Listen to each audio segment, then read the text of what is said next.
Welcome everybody to Milkshake Funeral, Dirty Pop, episode 10. Episode 10. We have Kyle off camera. Welcome back, Kyle. We've the disembodied voice. The disembodied voice of Kyle. We've missed you. We missed you on our college football prediction that I think is going to be immediately wrong. What college football prediction? I was just talking about that basically I felt because there's so much money at stake and the devastating consequences of no college football that we're probably absolutely going to have it. And then I started doing some more research. Not more research, but be no football. Well, Pat Forty, that guy, wrote this long article and has talked to ADs and other folks, and it sounds pretty grim. So I don't know that it's actually, despite all the money. And again, I did like 30 disclaimers on that pod, like trying to say, I'm not saying this is the healthy or right thing to do, but this is what I think is going to happen. I don't know. I do know. It's 50-50 at this point. It's not good times. Not good times. All right. So, yeah, we missed you on that one. But today we're doing a little Dirty Pop episode. We're going to talk. Oh, wait. They didn't do that. Did they not? I don't know. Well. Only Bad Boys 2 did it. I mean, one didn't do it. To that, yeah. Okay. We're going to talk Bad Boys 3 way past when everybody's probably already seen it. And I also want to, an article or Netflix revealed their top 10 most viewed films. I find what is it Andy Bernard says about the goldfish cheese? Something both challenging. It's been like months since I've kind of haven't been watching it as much. I'm trying to wean myself off because of Peacock. Gotta get that Peacock. Well, yeah. And we'll get into that too. But if I can't. You find it both delightful and challenging, or something? Delicious and challenging. Yeah. So it's basically something I think like the goldfish go for a little swim in the blue cheese or something like that. But, yeah. So we'll get into that, and then I want to talk about a story trope for heroes. And maybe I don't think it's going to be a debate, but it'll be fun. All right, Bad Boys 3. You want to care to guess what it got on the old Rotten Tomatoes, critics and audience? Let's see. What? Critics, go guess. I mean, I'm going to say like 40%. 77%. For the critics? Wow. Guess what the audience was? Like 85%. 96. 96. I'm not shocked that the audience loved it. So I was going to say, before we started, I'm glad we waited to do this. Because you came out hot. You came out hot after that. There are problems with the movie, and there are things I'm still not happy with about. Every Bad Boys movie. But not really. And there were things that I was really upset about, and I've kind of decided just to let it go because there were enough things. There were things that I really liked about it, so it's fine. But yeah, so I'm glad this was not an immediate reaction. Yeah, all right. So I'll jump right in. And the critics' consensus, not that we care, but it's a nice summary. Loaded up with action and a double helping of leading man charisma, Bad Boys for Life reinvigorates this long dormant franchise by playing squarely to its strengths. You know, I take issue with several things in that, actually. I should have read this before. I don't think we get a double helping of leading man charisma because I feel like Martin Lawrence is sidelined a little bit in this movie. Well, for good reason. And it's only dormant because I think both of them were convinced they could do other things and not have to make another one of these, which they both are. I think Martin Lawrence is basically hiding from the Illuminati and has been for some time. He's batshit and crazy, right? I mean, I actually think he does suffer from some legit mental illness. So, I'm sorry. I didn't know that. Well, there's a little bit. Yeah, I didn't know if he was like Terrence Howard, like fake crazy, or if he's like legit. Flower petals going into. Yeah, y'all. Terrence Howard's. Google Terrence Howard and flower petals. There's some shit. It's awesome. He quit acting because he thinks he knows how numbers are going to save the universe, and it's flower based. Anyway, sorry. Back to Bad Boys. Basically like Donald Duck Math Magic. Donald Duck. They show you how to shoot pool and learn geometry. Yeah. No, I think Martin Lawrence actually. Well, then let's just. I think you can. I think he was very.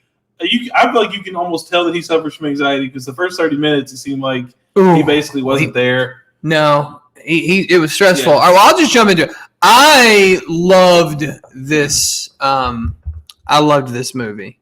Shout out to RT Tucker, Clay Tucker. What up? What up? I loved it.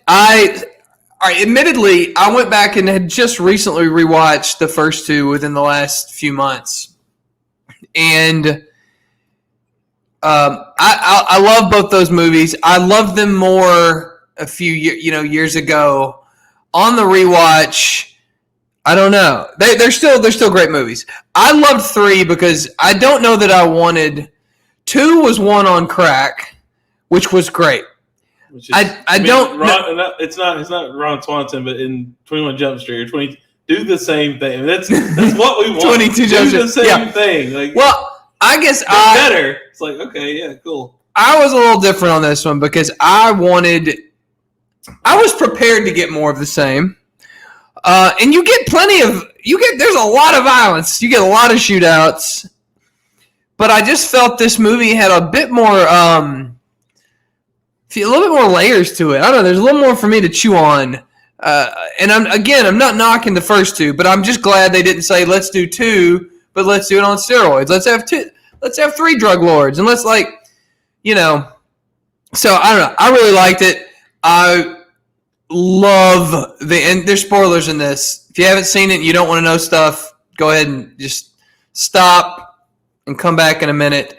But the new character, Armando Areta, played Armando. by Armando. That makes much more sense. Armando that was a typo on my part. Aretas. Armando Armas. Armin? Yeah.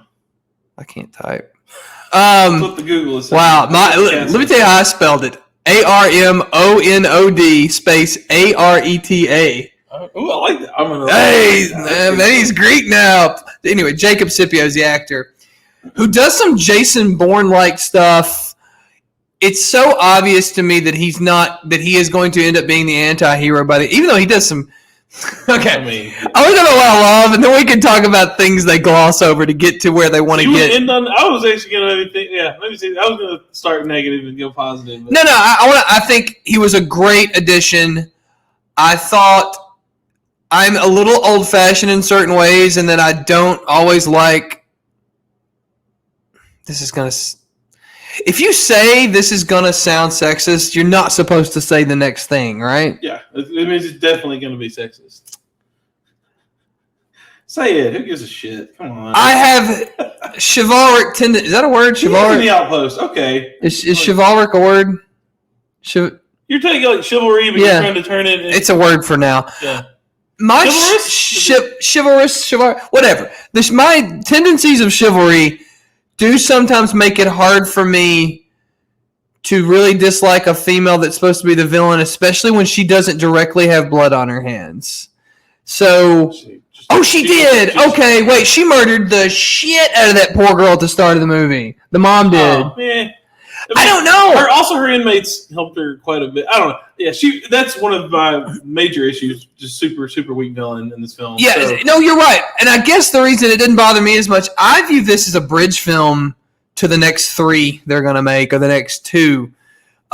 In this sense, there is no strong villain. And normally I am screaming from the rooftops and like pissed off when we don't have like a strong, solid villain. But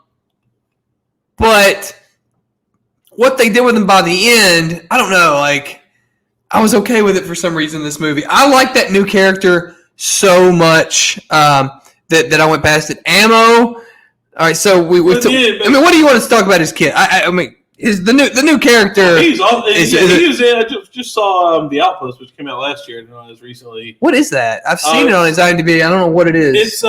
It's basically a depiction of an outpost that was in Afghanistan. In one of these places, it's very similar to. I thought it was the same story that documentary Strepo was about, but apparently I think it might even be. I mean, very similar, just horrible deployment location and danger, and I mean, it's just really rough. But he's good in it. And he's got a good part, and he's really good. And I thought I was like, I think that's the guy from Bad Boys. So, yeah. And all right, so he was great. I've never felt less anger toward a vicious assassin, but they do so well. Like there's times when he's like, he won't shoot so and so. There's somebody he won't kill. Someone he refuses to kill during the movie. I can't remember, and it's for like some sort of noble reason. I love Ammo, the new Ammo squad, his little team. One of the other cops? Man? I think it was because he was like, I'm not. Yeah. Or I don't know. Yeah, I think it was. He wouldn't take the shot. And so the new little Ammo squad with Vanessa Hudgens kind of trying to reset expectations here. And the kid from Vikings, he's not really a kid. He was amazing. Alexander Ludwig. Yes. They do a good job of making a humorous point of his PTSD. Haha. And but no, they were really cool. This movie does not feel like a standalone movie, though. I guess my acceptance of that is why I'm not so like annoyed that you're right. There's not like a strong central villain. At no point do you hate that kid. And with the mom, I was just like, well, they inexplicably and preposterously redeem him at the end. It's like, that's not possible. He murdered the hell out of a bunch of people. Let's stay with what we like, and then. But yeah. He was great. Yeah, I mean, I love the Ammo crew. It's weird that out of the two leads, they were most of the comic relief. Yeah, which is fine. I thought they were great. And you kind of wonder, are they going to try to give them like a spinoff? Maybe like a Netflix series would be kind of fun. But yeah, they were. Yeah, that's one of the few things. When the more I thought about it, I was like, okay, since they did go a very different direction with this film, I didn't mind that. Like, I liked the addition of Ammo. Yeah, they were cool. It was needed. And like honestly, I think the Ludwig guy, I think he had, for me, one of the only. This would go to an issue we can talk about later. I think he has maybe the only real quotable line from the film for me that I actually really like it. It's the big tech guy, the blonde kid from Vikings. Yeah. What did he say? And when Will Smith's like, I'm gonna need you to kill some people. I'll pay for your therapy. He's like, okay, I'm gonna need it. Like I'm seriously, I'll need it. Yes, that's so good. Yeah, so there's some incredible set, which makes me think of to like knock columns down with his shoulder. Oh yeah, he basically goes, Dwayne Johnson in the Fast and Furious movies, and no, so that was great. There's some amazing set pieces. In a way, so Michael Bay, who I will defend, I love. There may be some like off-color things that don't fly in 2021 that I will not defend. But in terms of as a filmmaker, I will defend.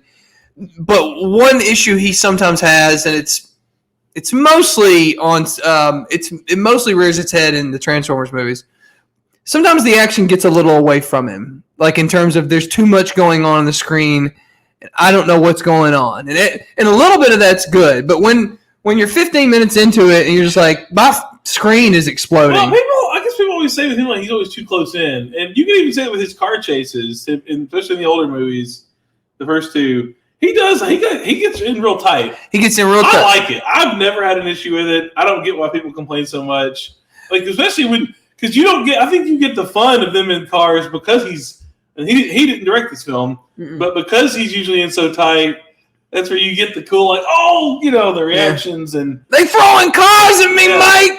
But then they did something. Impression. They took that to another level in this film. What do you call the motorcycle with the carriage or whatever. Little carriage to the side. Holy shit. Dude. So the set pieces, when he was like, what was the line about God? I can't kill anybody. God didn't want me to kill anybody. And he's like, God gave you that machine gun. God gave you that machine gun? Yeah, so there's some amazing set, and this is going to be a nice transition maybe into what we didn't like. We can get what we like. But the set pieces, I guess my whole point was the action sequences are so clean in this. Like, these set pieces are just – he didn't. Right. The final battle was just tremendous. My God. Yeah. It's cool. It felt like a video game because you're, like, going level to level. Yes. Like, you start outside the house. Yeah. And then you get in the lobby. And then you're, like, fighting your way upstairs. Yeah. And then the place is on fire. And then you're up – and then you're, like, you got your boss battles. So it was really – yeah. Yeah. So the set pieces were amazing. Like you were talking about, the motorcycle chase sequence was great. There were little skirmishes throughout. They were fun. Oh, when Will Smith fights with the son, yeah, rooftop battle, the rooftop battle where he just jumped. He doesn't hesitate. He jumps right off that balcony, and then it's just like go, like jump, fight. No, we're not talking. We're just fighting. So that was really good. The minivan bit was not really a set piece, but it was hilarious. Them driving around in that busted up. I think it was a Honda Odyssey. Yeah. That was hilarious. A lot of humor, and this is going to kind of transition. So good. Will Smith was. I was a little concerned because he seems to be going out of his way to make bad movies, and his kind of second wind of his career to do bad films. Oof, yeah, like and maybe he'll not be a good actor. I mean, he was a great actor at one point. Yeah. And he's just really kind of like worn out. Said, "Fuck it," and but he was like, it was just Mike Lowry. I mean, he was right there. Yeah, so that made me. But a little. The years have time has worn on him a little bit. Intended as like this character that was very much relevant for where Mike Lowry is at this point in his life. Some things that are tough, but are not tough. God, so this is like my thoughts about this are so contradictory. One reason I like this, but I think our transition. I think just the name Martin Lawrence will be our transition into what we. I don't want to say we didn't like because, but anyway, I want to finish up this with Will Smith's character. So. The only thing that doesn't quite, I liked it and I didn't like it. The weight that's put on his character in Bad Boys 3 is what happened with, he got in too deep when he was undercover, fell in love with this woman, had a child. And I will say, I was like, well, that makes sense for how you're acting in this movie. But the shit you're describing happened back before Bad Boys 1. He wrote his entire history. And I was like, I get people have more regrets as they get older. They think more about the things they've done, and maybe they weigh on them more. But I was like, you didn't give a shit in those first two movies. Yeah. But it's whatever. These guys wanted to make their own thing, and it probably took something like that to get him to come back and do a third movie. Honestly, the deconstruction of Mike Lowry. Oh, that's beautiful. I thought about that. I was like, I didn't actually like that. I mean, I like it, but that was one of the things I was thinking about of reasons I was really pissed off right after. I was like, I didn't want to see the deconstruction of Mike Lowry, but it was cool. Like it actually worked. It was fine. So yeah, I'm actually kind of on board with it now. DJ Khaled did the score, and he was in it. Can we stop that? What? I mean, to put people like what's his name up? Ja Rule was in the first Fast and Furious. What was the girl's name? Monica. Oh, yeah, nice. Oh gosh, one of the most critically acclaimed and famous rappers going on right now. He was real hot. He was at the college football halftime. Kendrick Lamar. You didn't see him pressing around Wakanda.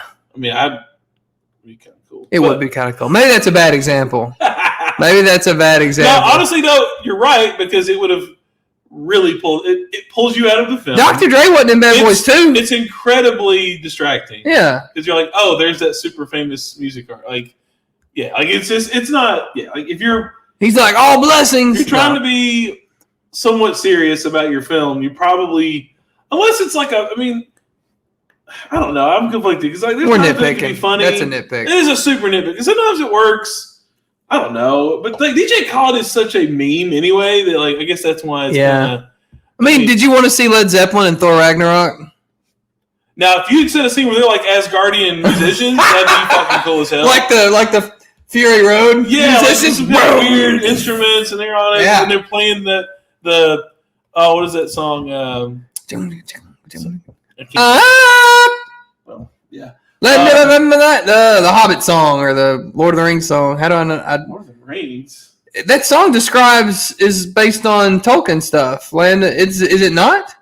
I think it's actually about like Norse mythology. What's this? The lyrics. Okay, y'all. We had plenty of stuff up, but we're gonna get into this real quick. Immigrant Song. What's it about? That's the name of it? Yeah. Okay, we don't want to have dead air, but I do need. So, anyways, I'll talk about it while you're doing that. I'd like to wrap up the things that I liked. Okay. And I would like to continue to see real quick, and I don't care how this sounds. I would like to see a lot more of Paola Nunez. I want to see her not just more Who's Bad this? Boys. I'd like to see her in everything. Wait, the detective? New Trinity. Yeah, New Trinity is why correct. is she not in everything? New Trinity is correct. Also, how about getting Reggie back, the daughter's boyfriend from Bad Boys? Reggie! Holy shit, that was so amazing. He is 40 now. And then I don't care. I love the callback. I love the fan service to call back to, like, they made some little joke about their encounter with him. Yeah. When they answered the door and did all that shit in Bad Boys 2. Oh, when they're getting married, part of the toast is like, we were surprised he stayed or something. Yeah. The fan service. Fuck it. I love it. Martin Lawrence, he was pretty bad in the first part of the film in terms of acting, but get into that a little bit. We'll get into the negative. I just want to go positive with him. He had maybe actually even better than the Dorn is that the big guy's there. I think it was his name was Dorn. I think in the film, the big guy from Vikings. Ammo. His thing was maybe second. My favorite line from the film is "Got him." When Martin Lawrence has the shotgun, and I think Mike Lawrence told him, "Don't do it. Like, don't take the shot." He's trying to kill a helicopter with a shotgun, and he does. He hits somebody. He says, "Got him," and he has this look of like insane glee on his face. Yeah. He's like, "Yeah, I got it." Yes. That's my favorite. Jack Nicholson gif. Yeah. So that was he really like. I think it's one of those things. It just took him during filming. It probably took him a while to. Well, to get there. He's just been like off the radar. Yeah. So that was really cool to see him kind of like, all right, he's back. I mean, you kind of got him back when he had the massive machine gun on the motorcycle chase. Was that a 50 cal? Just destroying the city of Miami, which is also I was laughing so hard because it's like he basically has a chain gun and it's like a city street and it's not like cordoned off by the police. There are people around, and he's just ripping it to shit. Like, it's awesome. So that was it. Yeah, it ends and it culminates with a helicopter, leap. The one-handed. That was just super fun. And I think it probably covers my good stuff. Okay, for me, it's way more good than not. I'm very eager for more. I do hope. Let's get into Martin Lawrence because I don't understand why. I want more Martin Lawrence. The Bad Boys movies need him. Well, you do want more Martin Lawrence. I do. I feel like I actually just thought they sidelined him. I didn't come off quite as like what's wrong with him as you did. I just thought that they overwrote and just overplayed the whole. I can't do this. No, like to me, when you clearly know you are going to do this more.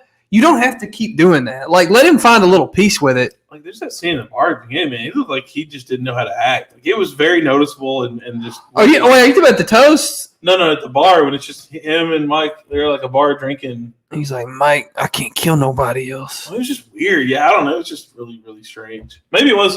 I don't know. It was right before Mike gets shot. We'll get into it because we're into this. Yeah, no, he just seemed. I mean, it looked like his eyes. Like you felt uncomfortable looking at him on screen. I did.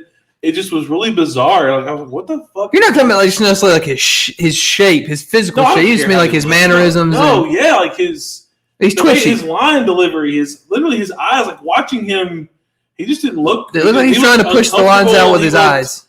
Like he looked like he was anxious while he was delivering it. It just was weird, and it made me uncomfortable. Because then, Will Smith's doing his thing, and it's like, boy, there's just a huge contrast. Yeah. Right now between these two actors, and it did not feel. I mean, you think of all the scenes there's a lot of these movies are just them talking. It felt a little and it's always just very easy and comfortable, and it did not feel that way. It was disjointed. It was like an off-key note on a piano. After a while, it did. It's weird. It's literally like they had to warm up. Yeah, or like they really needed to warm up. And it makes you wonder because I know that typically things that are filmed, you don't film scenes in chronological order of the film.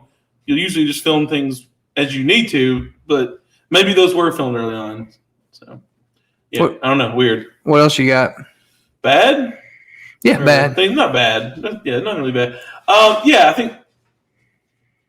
Sorry. Like I said, the villain, the lack of any kind of strength from either. There was the strong villain who became a hero, kind of, and I was like, well, that's at the very end. I know, but then it just changes it. Is that not kind of like Loki? No. He didn't become a hero at the end of Avengers. Loki just was never a... I don't know. He was never a big bad villain. He invaded the planet. Who hasn't? Yeah, so, you gave him a redemption arc. Didn't he kill his mother at the end? He had to. I'm just saying, but he stopped her. Yeah. So that's a tough pill for me to swallow, by the way. So and I have several. Just not even hardly in the movie. Like who? The mom. Like she was, I guess, the villain. She was Voodoo Mama Juju. She was barely in the film. Yeah. And so it just makes her not a villain. I mean, the reason Johnny Tappy is so great because not only is he prominent in the movie, but he's also he's very evil and he's kind of funny too. He is weird. funny. They had a lot with him. And, and this one, it just was like, you're the kid, all right, he's pretty legit, but he just doesn't speak.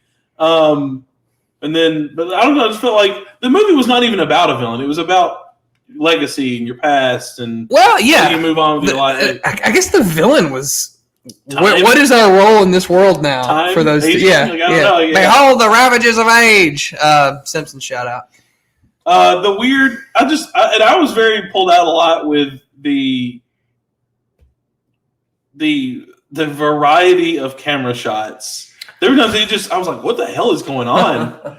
They were clearly drone shot. Well, some things being shot by a drone. They did these weird sweeping shots. It was like a drone moving around. And then the scene where I just didn't like how they killed the captain. Oh yeah. I didn't feel much when they killed him, by the way. Because it just felt weird. And I was like, okay, he's dead, I guess.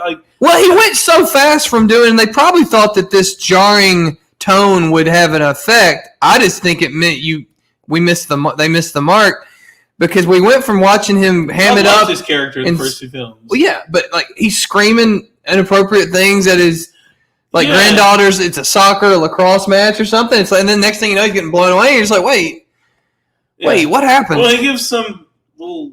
Yeah, they telegraphed it. What do you call that? Like a parable or something? That made no real sense. Yeah, it's about a horse and a cart. Horse, or you're gonna jump. Don't get in the cart. I don't fucking know. Stay out of the way of the horse. Well, they really knew it because they changed when they were walking to the parking lot. You could tell that they were filming it with some kind of high. It looked like some kind of high exposure, motion. Yeah. Some kind of filming that was meant to maybe catch fast motion. Oh, like Civil War type stuff or Winter Soldier. It looked very different. I was like, something really bad's about to happen. Yeah. They telegraphed that. But it just was you're right. I was so shocked that I wasn't upset. I wasn't either. He's one of the best parts of the whole franchise. I was like, well, you better have some more funny people coming. Seriously, that's the only thought I had. He wasn't even in it that much, so it's just, I don't know. And maybe the treatment of him is basically trying to just move on. Just trying to get rid of okay, that's well, fine. and I'll tell you something else. You can't, the advantage of a one-note character is that they always hit that one note and you come to appreciate it and you're like, yes, it's like a fun and gun offense in college football. I like it. But that's all you can do. But you know what, Mike Leach, I'm gonna watch. But if if you get fired and the new coach comes in and it's a little more balanced, I'm gonna appreciate that more. I'm losing this metaphor, but here's the point. I think because he is a one-note character, it just didn't hurt as much. He's just the angry police captain. Maybe you're saying you shouldn't try to hit the emotional punch on a one-note character. Yeah, I know, when Bill Paxton in Aliens is, if there is comic relief, he is probably it. Yeah. But he also, you see him pissed off, you see him scared. I was like, oh, when he finally bit it in Aliens, I was like, oh, by the way, y'all, if y'all ain't seen that, I will not say spoiler alert for a movie that came out in the late 80s. Yeah. But with the one note, Captain is just well, because that kind of, I'm self-analyzing here. That explains the thought that I had, which was, well, who's gonna make the jokes? It wasn't no, Captain's y'all better find another funny man because Martin's having trouble. Will is selling to shit, and ain't nobody else making jokes. Maybe Vanessa Hudgens can crack a few more. The ammo crew. There's the guy Rafi, I guess. He can't like to make the joke. Oh yeah, every group's got one. There was it doesn't. That was a good line. That was a good line. Him and Will Smith had. Will Smith had an incredible rapport with that that's group. What I honestly expected them to kill Marcus. Because I was like, I could see this franchise going with just Will Smith and ammo. Yeah. I wouldn't be. Oh, Mark, yeah. Sorry, Martin Lawrence. Yeah, I get him mixed up. I think you would be. I wouldn't have been as upset. I mean, it would be sad. That you want to get me? That would have got me. It would have made me sad, but like in terms of future films, I wouldn't really be as. I wouldn't be that disappointed if he weren't in them. My big issue is I think it is Bad Boys. It is Bad Boys, and two Bad Boys. His reaction to Mike Lowry's over the top, over aggressive nature is like what makes those movies go. And I want you to talk about the thing that you actually picked on before I did. Something they really left out of his character that it was like a part of his character. Oh, the rage, the deep rage that just comes out at weird moments. Yeah, he's like police detective Hulk. Like in all the movies, at some point he snaps and he whoops somebody's ass, and they missed on a huge moment. And they would probably tell you they intentionally did it to be subversive, which we can do a whole podcast on. Subversion for subversion's sake is just a big bag of shit. And there's a moment. Johnson. What? Ryan Johnson. Rian Johnson, whatever. He's Ryan.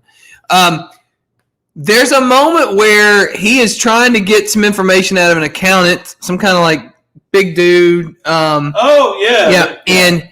And he keeps trying to talk to him, and the dude's like hitting him. And Martin Lawrence is like, nope, I'm not going to lose it. He needed to lose it and whoop that dude's ass. That's what he does. It's what he does. Yeah. And I didn't view him not doing it. That didn't make me think, oh, he's evolved or anything else. I was just like, you just missed a moment. Disappointing. Yeah. Wow. So he just kind of sucks. Right?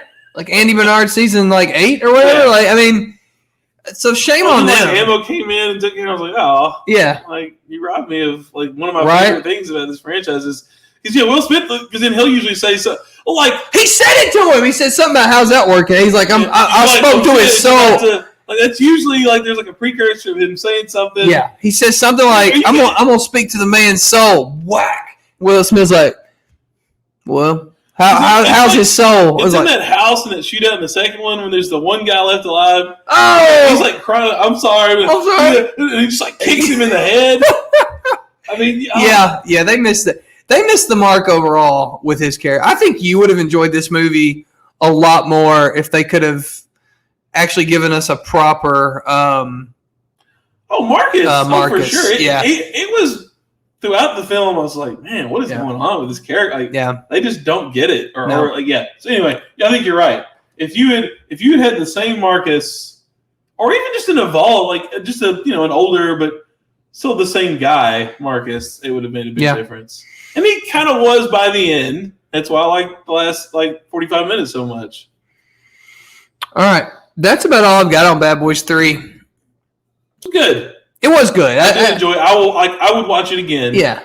I'd watch it again. Anytime I'm also like where I'm rewinding, watching some dude doing some shit, like when he there's a few things that the Jacob Scipio, the actor, I don't know if they sped up the film or whatever they did, but boy, he's fast. And that was fun watching him do that. Watching him bust a move. All right. Streaming platform is one of our favorite typical topics I want to talk about real quick. So I know we're running past the half-hour mark here, but Netflix this week revealed its most viewed movies. Now, is it film debuts or? No. It's 10 most watched original films. So we're just going to go through that. Yeah, it's 10 biggest film. I mean, I don't know why they're saying debuts in this article. It's just these are total views. So whether they watched it. Oh, it's not like within a certain. You're just saying like overall. Yeah, well, I mean, maybe they're saying debuts in like Netflix or maybe that's like a weird way of. Because here's what they say: Extraction, which was number 1, they talk about its views over the first 4 weeks. Like I don't view debut as like a month, but maybe Netflix defines debut as 4 weeks. Huh. Because that is the metric that they use. So that's what we'll go by. Yeah, I don't know. So Netflix's top 10 movies in terms of views in we'll say in the first month that it's on the platform. So let's do it. Let's do it. All right. Well, there was one thing they talk about. It's like how Facebook, their bullshit metrics on video views, where it's like if you watch 3 seconds of the video, they count that as a full view. So be careful out there, digital advertisers. But Netflix, their metric is also, I'll have to find it. Somebody else reported it. But, okay. Netflix data should always be taken with a grain of salt, as they record a viewer as any subscriber that has watched 2 minutes of a movie. That is a really loose definition of a view. I mean, it's one of the loosest. That even Mark Zuckerberg's like, Jesus, y'all. But whatever, that's fine. Because technically, there's the one feature that I hate about the Netflix. Well, it's the app. I use the Fire Stick. So when I just click on something, like before you actually hit play, it'll auto start it. It'll start playing before you like actually hit the play button, like the little play. Yeah. So I'm assuming they're counting that sort of thing. What if I will hit stuff that will play for maybe a minute, maybe sometimes 2 minutes if I'm like doing something in the kitchen and I want to think about it. Well, you get to go to the bathroom and you left it. And it like actually is playing, even though I haven't told it to actually start the movie. That probably counts. And then you got something you didn't really want to watch sitting on your continue watching, and then you have to go onto the app. Like you can't do it from the Fire Stick version. You have to like remove stuff from your. Sorry, this is a weird tangent, but it's your time. I like to clean my day. I don't like things that I don't want to see on continue watching. I like to keep that shit clean. Yeah, next thing you know, you're on episode 3 of Warrior Nun. Click on, sometimes it'll be like clicking through real fast, and you'll hit select, but it's like, but the cursor wasn't caught up, so I accidentally hit start on something I had no interest in watching. Now it's in my continue watching. Now I got to deal with it, so that sucks. Man, this is tough. You're stressing me out. Yeah. So Extraction was one with 99 million. I did not enjoy that movie. I hated it. I thought, except for Chris. There is a brilliant 11-minute stretch in that movie with one of the coolest sequences I've ever seen. Beyond that, I got really bored. It was just not. It was just a lot of walking and talking. Like I don't know, except for that sequence. I don't think I could tell you anything about the film. I couldn't tell you much either. I know he got betrayed by a guy like was his friend. Oh, I remember now. I pitched you. Y'all, listen to this. Extraction is a better movie if it is literally a 90-minute film in maybe real time of him trying to get across that bridge with that kid. That's it. And then you can't really call it the bridge has been done so many times now as a title. But like, imagine just watching Chris Hemsworth. Call it Extraction. You get somebody from this part of the city. Yep, that's it, man. Just a border or something. Hone it down, because I think that's one of the reasons this movie suffered.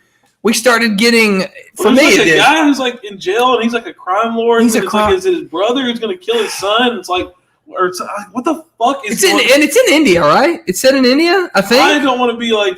I'm not sure. No, I'm not being. I just like it looked like it was in India. Yes, because maybe it's. Yeah. It looked like India. Maybe it's India.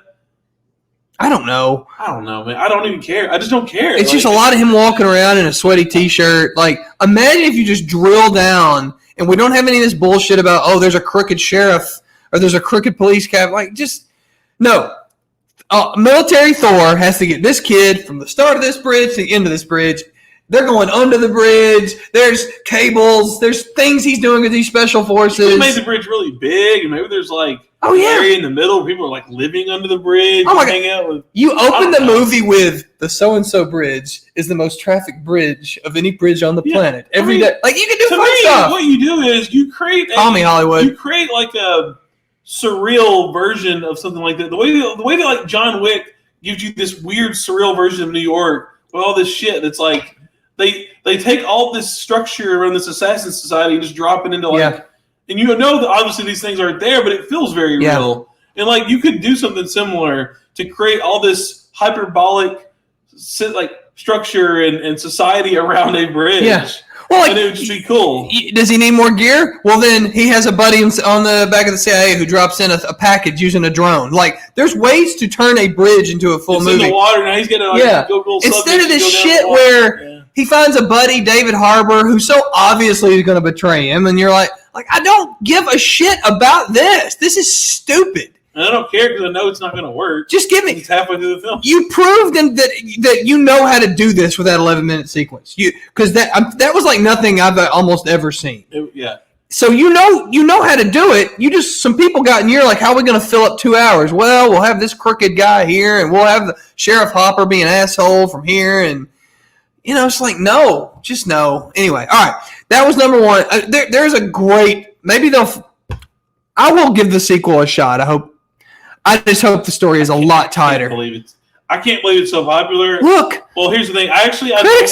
I know why it's so popular, because it definitely caters to an international audience. Well, you're right about that. And that's what they intended. So, well, we're not going to give all these movies the treatment because I haven't seen all. Bird Box with 89 million. The sequels. Really, the book was incredible, but I really liked the movie. I did too. I thought it was. I was shocked at how much I liked. Me too. I didn't think it would be very good. Me too. They changed a lot of stuff. They did. There's a lot of good actors in that movie. It's a very tight plot. Very good. I almost wonder if you have to have read the book to really appreciate it, but I guess not. I think it's weird because normally there's always it's not like the book, and it wasn't like the book, but I really, really enjoyed it anyway. Yeah. So the core of it was there. Yeah, and maybe that's if you hadn't read the book, you're maybe like, what the shit is all I could kind of see that people maybe wouldn't like it, but the essence was awesome. Was you there. said it's getting a sequel? Yeah. Hell yeah. Yeah, I'm very excited. And that's about a little because I don't think there's another book. So there's another book coming. No shit. Yeah, because the author, you and I both tried to read the last thing he put out. I don't remember what it was called, but it was something. It was so abstract. Don't waste your time. So he's like, yeah, okay, I'm just going to write another. Because you're going to end up with a Bird Box universe, which is going to be fun. While you're looking that up, so 99 million Extraction, 89 million Bird Box, 85 million Spencer Confidential. I really I don't know anything about it. I didn't even look that one up on Rotten Tomatoes. I don't know how well received that was. 6 Underground with 83 million. So Michael Bay, instead of doing Bad Boys 3, did 600. So it was good. It's not great, but it's empty calories, but it's fun. It's okay.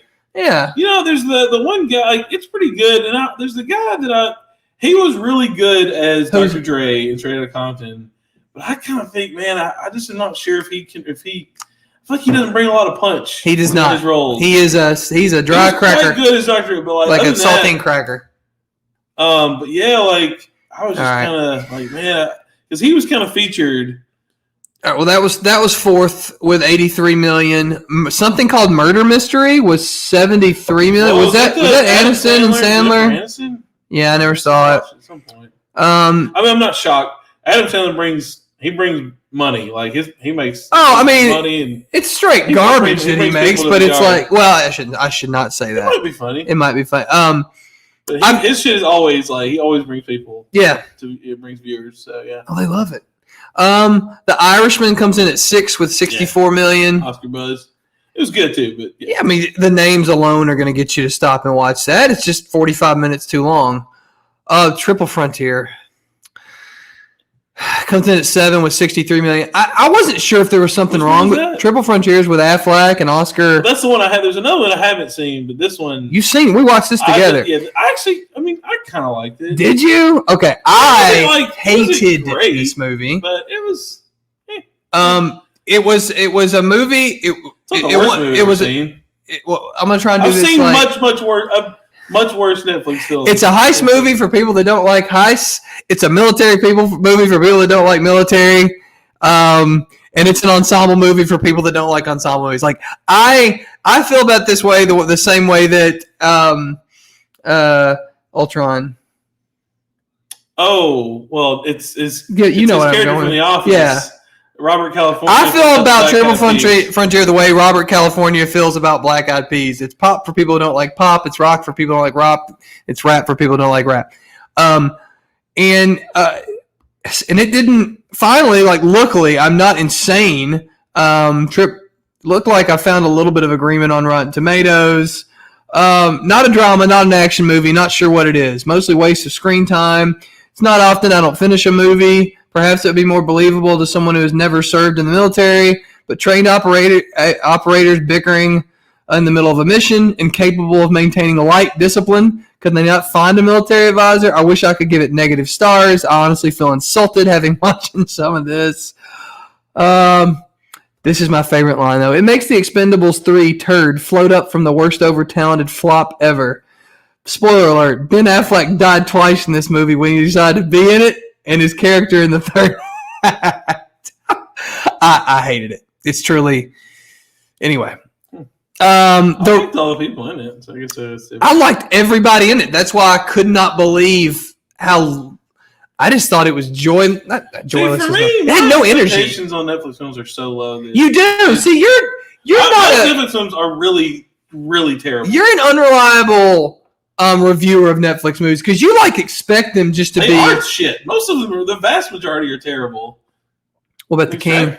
Oh, I mean, this didn't even make the list. The King, the best movie. It is the best Netflix film I've seen. The best movie they've ever made. The second best one, well, it's older, so it's not on the list. It wouldn't make sense. Oh, The Babysitter? The Babysitter is easily the second best Netflix film I've seen. The King and The Babysitter are the best movies they've ever made. I'm not saying, I don't give a shit about critical. I'm about, when you sit there, you're watching it, you're not bored, you don't feel like, why the fuck did I watch this by the end? You enjoy it, or you're engaged, or you feel something. Y'all need to give The King a watch. Woo! Really. It's the line from 40-Year-Old Virgin. It was I always thought he was kind of a Streisand. He kind of rocks the shit. Yeah, he does. Timothy Chalamet is brilliant in that movie. He gets buzzed for all these other films. He didn't get any buzz for that one. It's basically, for y'all who aren't familiar, the story of which king is that? I think so. Because it's the same thing as that the famous St. Crispin's Day speech. The speech he gives is that basically what that's based on? Yeah, he did. Yes, he killed that. So I didn't realize the movie is actually based on several Shakespeare plays. It's not Shakespeare, y'all. So don't let that run you off. I'm just talking about the plot. It's got Falstaff in it. Henry V is who Timothy Chalamet is because he's the son of Henry IV. It's so good. It's a brilliant movie. Anyway, back to this. That's not on the list. Number 7, something called The Wrong Missy. It's a David Spade flick, and yes, they're still letting him headline movies. God, yeah, yes, The Wrong Missy. Kyle, just damn everything that he gets. What the fuck is going on? When Tim Morris meets his dream girl and the relationship quickly escalates through text, as it always does, he throws caution to the wind and invites her to his company's corporate retreat on an island resort, which is always the best time to, get back together on a corporate retreat. However, when a past blind date from hell shows up at the airport for the weekend getaway instead, he learns too late that he's been texting the wrong Missy. The wrong Missy! Lauren Lapkus, you'll recognize her. I recognize her. I don't know what else she's been in. Jurassic World, I think. Was she on SN? No, she was in Jurassic World. I think she was one of the techies in the tech room with Money Lady, and so it's David Spade and her. This is what one New York Times critic had to say about her performance. This is amazing. Lapkus, she's the lead. I guess she's the wrong Missy. Lapkus embarrasses herself with confidence. Her full throttle verve transcends the script like a water skier leaping over a great white. Whoa! So they really tried to say jump the shark, in a really cool way. Isn't that pretty cool? Yeah. Even with lockdown consumers scraping the bottom of the Netflix content trough, this new edition of the lineup is pretty dreary. Yeah, it just looks bad, even from the screenshots. I mean, it's got. I mean, this is humor for the worst. It's just rough, man. You must not be interested in entertainment. If you're going to watch that, then you actually, I would think, just don't give a shit about what you're watching. No. The platform's going to come in at 9. 56 million. If we lose Kyle's audio, it's because we're having fun with soundboards. I'm noticing now the soundboard looks very misconfigured, and I'm not really. I guess we'll figure it out. Yep. Yep. And then I don't think my mic's working. And then finally, The Perfect Date with 48 million. I wonder if our sound's been working. But yeah, it's working. We tested it before we started. Something called The Perfect Date. That I remember when the trailer came out. I won't read all this. He basically turns himself into a male prostitute. He's your date when you can't find a date. That's a prostitute, right? It's an escort? Escort, yeah. Well, it doesn't have to be a prostitute. Anyway, that's on there. Then the platform, it's been on there forever. I just haven't watched it yet. 56 million. So there you go. We're going to save our discussion. Do we want to do the hero discussion real quick? I believe that if a hero falls, particularly down into water, they are never dead. Mm. I mean, I guess, but it's... Because you're talking about Extraction. You're like, he's dead. I mean, it can't be a sequel because they he's killed not. the hell out of him. He's not dead. He fell into the water. He got shot like a bunch of times. The water... When a hero falls, all of their wounds are healed as they fall to the water. Stupid. Sherlock Holmes, the sequel. Aragorn in Lord of the Rings, The Two Towers. I think I can think of more, but I'm not going to do it right now. Anyway, they always survive. All right. That's all we got, everybody. Enjoy the rest of this blistering hot COVID weekend.